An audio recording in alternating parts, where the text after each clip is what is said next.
Hello everyone, আজকে তোমাদের সাথে শেয়ার করব আমার ইউটিউব থেকে শেখা আলুর পরোটা আর দই তড়কার রেসিপি।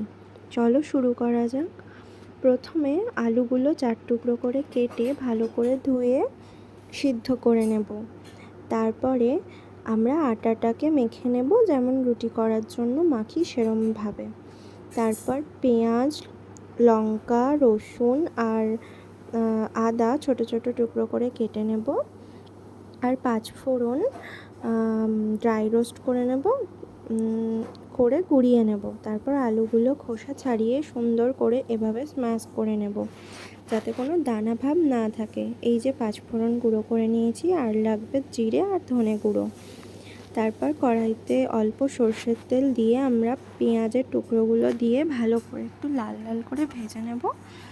তারপর আদা, রসুন আর লঙ্কাটা বেটে রেখেছিলাম, ওই বাটাটা কড়াইতে দিয়ে নুন, হলুদ, জিরে, ধনে গুঁড়ো আর অল্প যদি চাট মশলা থাকে ভালো, আমি এখানে ম্যাগি মশলা ব্যবহার করেছি, দিয়ে ভালো করে মিক্সড করে নিয়ে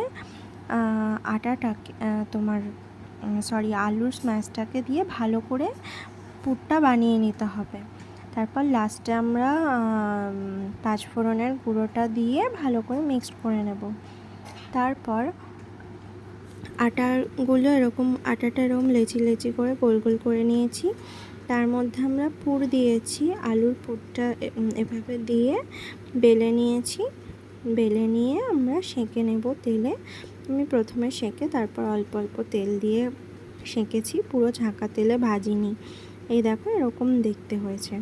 আর দই তড়কা বানানোর জন্য লাগবে টক দই, তার মধ্যে অল্প পেঁয়াজ, লঙ্কা আর রসুন আর আদা সর্ষের তেলে একটু নেড়ে চেড়ে নিয়ে আর একটু কালো জিরে আর জিরে দিয়ে একটু ভাজা ভাজা করে নিয়ে, একটু লঙ্কার গুঁড়ো দিয়ে ভাজা ভাজা করে নিয়ে দইয়ে দিয়ে মিক্স করে নিলেই হয়ে যাবে। কেমন হয়েছে জানিও। দই তড়কাটায় 1 চামচ ঘি দিয়ে মিশিয়ে নেবে, আরও টেস্টি হবে। আমার মনে ছিল না ওই টাইমে, আর আমি মেশাতেও ভুলে গেছি, বলতেও ভুলে গেছি। এটা করে দেখো, খুব টেস্টি হবে। আর এটা দেখে তোমাদের কেমন মনে হচ্ছে অবশ্যই জানিও, আর আমার রেসিপিগুলো কেমন লাগে জানিও। টাটা।